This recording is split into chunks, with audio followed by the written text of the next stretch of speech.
치고 있는지 볼까요? 내란을 극복하려면 법원도 내란에 관여됐던 사람들에 대해서 충분히 조사를 해야 될 것 같습니다. 법원 내부에서 조사한 적 있습니까? 없습니까? 없죠. 없는 것으로 알고 있습니다. 네. 또 하나, 자, 내란이 극복된 대한민국을 만들기 위해서는 법원도 조직을 그에 맞게 만들어 둬야 됩니다. 다시 말해서 대법원 구성부터 제대로 해놓으라, 이 얘기입니다. 그런데 지금 뭡니까? 대법관 제청도 안 하고 있고 법원 행정처장도 없어서 계속 예, 김영민 위원님 토론해 주십시오. 네, 남양주병 김영민입니다. 자, 오늘도 이 자리에 법원 행정처장이 안 오시고 권한대행이 나오셨어요. 본인도 가시방석이라고 말씀하셨는데요. 위원장님, 이렇게 법원 행정처장도 임명하지 않고 대법관도 제청하지 않고 있는 그 이유에 대해서 대법원장을 이 법사위에 불러서 한번 물어봐야 될 것 같습니다. 도대체 왜 임명 안 하고 있는지. 이것은 재판이 아니에요. 사법행정의 영역인데 도대체 왜 안 하고 있는지 국민들께 설명을 직접 해야 될 것 같습니다. 국회법 121조 5항에 이렇게 되어 있습니다. 위원회는 특정한 사안에 대하여 질문하기 위해 대법원장의 출석을 요구할 수 있다. 대법원장 출석 요구할 수 있습니다. 우리 법사위가. 국회법에 따라서 대법원장 출석 요구해야 된다라고 생각합니다. 자, 조금 더 얘기를 해보죠. 법원행정처 차장님. 네. 자, 국회는 지금 내란 극복을 위해서 여러 가지 다양한 노력들을 하고 있습니다. 알고 계시죠? 네. 정부도 내란 극복을 위해서 많은 노력들을 하고 있습니다. 맞죠? 네. 자, 사법부는 어떤 노력을 하고 있나요? 열심히 재판하고 있습니다. 열심히 재판하고 있습니까? 두 가지를 지적하고 싶어요. 네. 열심히 재판했다고 하지만 정작 내란범을 구속하지 않아서 그 내란범이 작년 12월 3일 날 구속영장이 기각되는 바람에 이번에 대구시장 출마하지 않습니까? 왜 법원에서 내란범을 풀어줘 버려가지고 이런 지금 위헌적인 상황을 만듭니까? 법원이 도대체 뭘 하고 있는 겁니까? 내란 극복을 위해서 뭘 하고 있습니까? 또 하나, 내란 극복을 위해서 법원이 지금 뭘 놓치고 있는지 볼까요? 내란을 극복하려면 법원도 내란에 관여됐던 사람들에 대해서 충분히 조사를 해야 될 것 같습니다. 법원 내부에서 조사한 적 있습니까? 없습니까? 없죠. 없는 것으로 알고 있습니다. 네. 또 하나, 자, 내란이 극복된 대한민국을 만들기 위해서는 법원도 조직을 그에 맞게 만들어 둬야 됩니다. 다시 말해서 대법원 구성부터 제대로 해놓으라, 이 얘기입니다.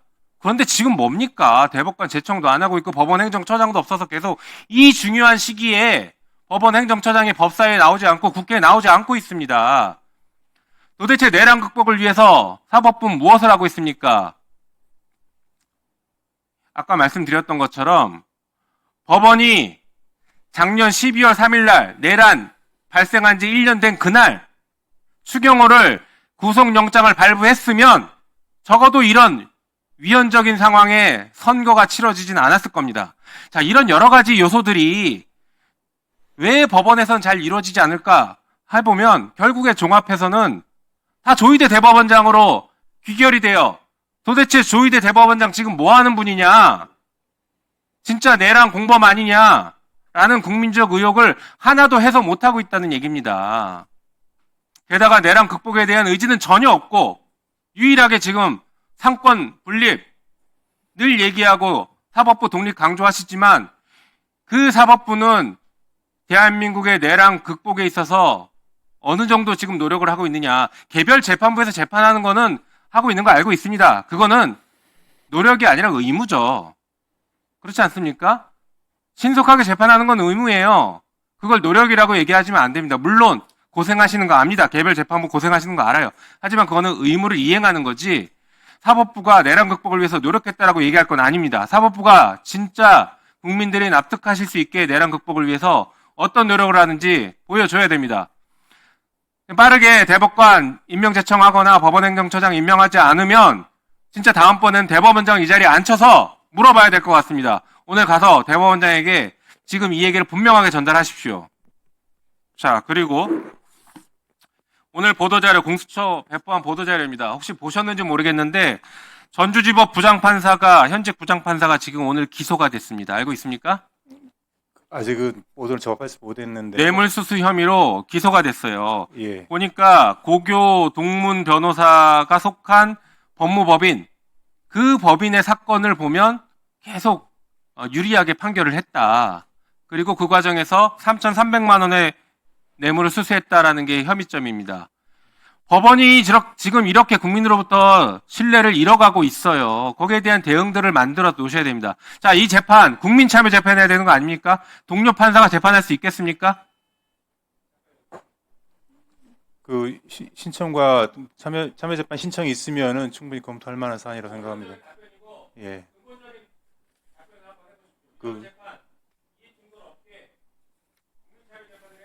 제도적으로 그렇게 설계할 수 있다고 생각합니다.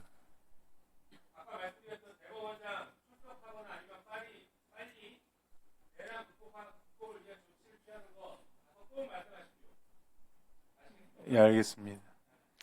수고하셨습니다. 금방 말씀하신 위원회는 특정한 사안에 질의를 하기 위해 대법원장을 출석하게 할 수 있다. 이렇게 되어 있습니다.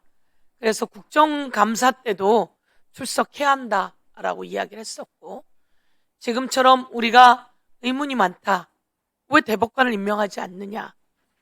국민들은 대법원에 계류되어 있는 게 많은데도 불구하고, 그리고 왜 법원처 행정처장은 오지 않느냐라고 하는 질의를 하셨습니다. 이와 관련해서 다음번에 바로 조치가 취해지지 않는다면 대법원장께서 출석하셔서 답변할 수 있게 그렇게 조치를 취하도록 하겠습니다. 예, 위원님께서 좋은 질의 해주셨고요.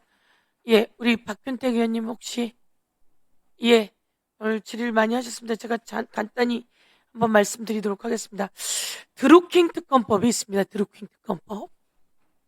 국민의힘에서 만들었던 특검법이죠. 그 특검법에도 제2조 각호의 사건에 관한 수사와 공소 제기 여부의 결정 및 공소 유지 이렇게 되어 있습니다. 그리고 박근혜 특검법에도 마찬가지로 지금 재판 중인 사건을 가져와서 특검이 공소 유지한다 이렇게 되어 있습니다. 박근혜 특검은 윤석열이 특검이었죠. 윤석열, 김건희 특검 저희가 다 정리했는데요. 모든 특검에 그렇게 되어 있습니다. 다만 공소 유지의 경우 이 법 시행 당시 재판이 진행 중인 각호의 사건도 포함한다 이렇게 되어 있어요. 모든 곳에 각호의 재판 중인 것을 포함한다라고 되어 있습니다. 그래서 이런 부분이 그동안 했던 특검법에 들어있다는 말씀 드리고요. 국민의힘이 만들었던 특검법에도 들어있다는 말씀 드리겠습니다. 그리고 이번 정치검찰의 조작 기소와 관련해서 특검이 필요하다라고 하는 여론조사는 약 73.5%나 됩니다. 특검이 필요하다는 겁니다. 세상에 검사가 피해자로부터 범죄자를 보호해주라고 했는데 그게 아니라 피해자를 범죄자로 만들어버리는 이런 경우는 있어서는 안 되는 거죠. 그래서 특검이 필요하다라고 하는 여론조사는 73.5%에 달한다는 말씀드리고요. 이번에 국정조사 특위에서 밝혀진 많은 내용이 있습니다. 김태효 관련한 걸 한번 올려보도록 하겠습니다. 김태효 관련해서는 이야기합니다. 이 서해 사건 관련해서 한 번도 수정한 적이 없다. 저는 수정한 적이 없어요. 맹세코 없어요. 펜을 든 적이 없어요. 라고 까만 쪽에 그렇게 김태효 안보 비서관이었습니까? 안보실장? 이 사람이 이렇게 얘기합니다. 그런데 당시 그 회의에 참석했던 사람이 답변을 합니다. 현장에서 일부 내용을 삭선하고 줄로 쭉쭉 그었다는 거예요. 펜을 들고 그었다는 겁니다. 청와대 안보실의 지침을 하달받아 당시 문재인 청와대 안보실의 지침을 하달받아 요거를 직접 손으로 썼다는 겁니다. 그런데 자신은 그걸 한 적이 없다. 위증도 했지만 이렇게 이거 문재인 정부를 제거하기 위해서 이렇게 했다는 게 다 드러났어요. 그리고 또 그 다음에 전화해서 자꾸 수정하라고 이야기했다는 겁니다. 이런 내용이 드러났으니 이게 윤석열 정부에서 하달했구나. 그리고 김성태는 나와서 이야기를 합니다. 정말 못난 저 때문에 누가 돼가지고 그 부분은 정말 죄송스럽게 생각한다. 이재명 대통령을 향해서 이 얘기를 해요. 그러면서 이 얘기는 뭐라고 이야기했냐면 자기가 태국에서 태국 이민보호소에 잡혔는데 거기에서 국민의힘 의원들이 회유하는 전화도 하고 제의를 많이 한다는 겁니다. 제의. 그거 꼭 수사해야 합니다. 제의를 많이 해서 이거 안 되겠다 싶어서 자기가 거기 있는 태국에 있는 이민보호소 태국 사람 전화기를 빌려가지고 대한민국으로 전화를 해서 이재명과 아무 관계도 없다라고 이야기했다고 그때부터 일관되게 이야기를 하고 있어요. 온 국민이 아셔야 되는데 이들은 이재명과 관계가 없다고 이야기를 합니다. 그런데 그게 조작이 되어서 나오게 되는 거죠. 북구로는 송금이 1원도 없어요. 송금은 뭡니까? 법무부 장관님, 송금이 뭡니까?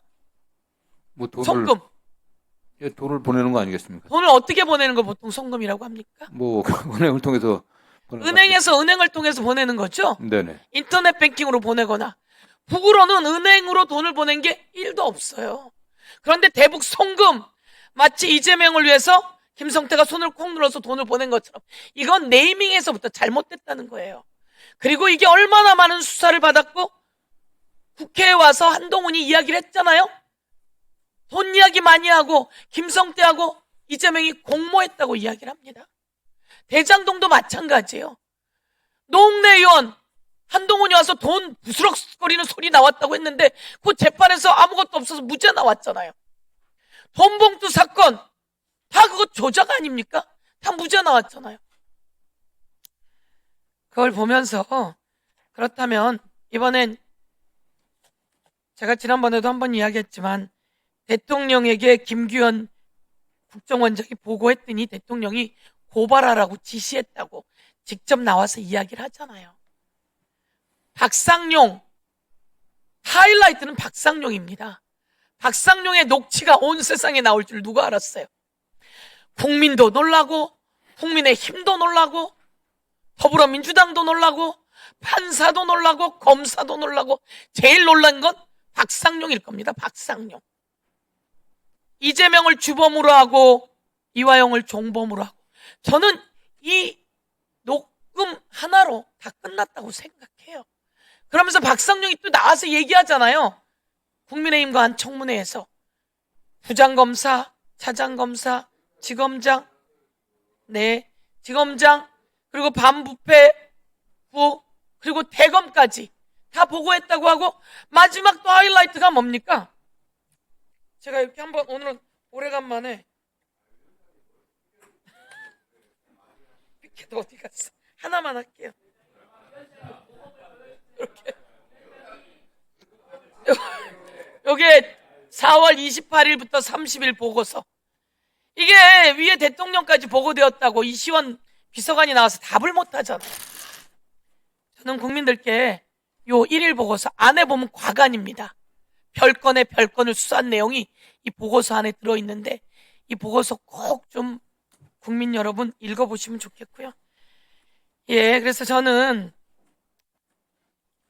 국정조사에서 하이라이트 찍었을 때 특검 가서 수사해서 이제는 국민의힘도 이 고리 끊고 모두 고리 끊어야 되는 때다. 이렇게 말씀드리면서 이상으로 정리를 하겠습니다. 늦게 와서 이제 발언권 끝났어요.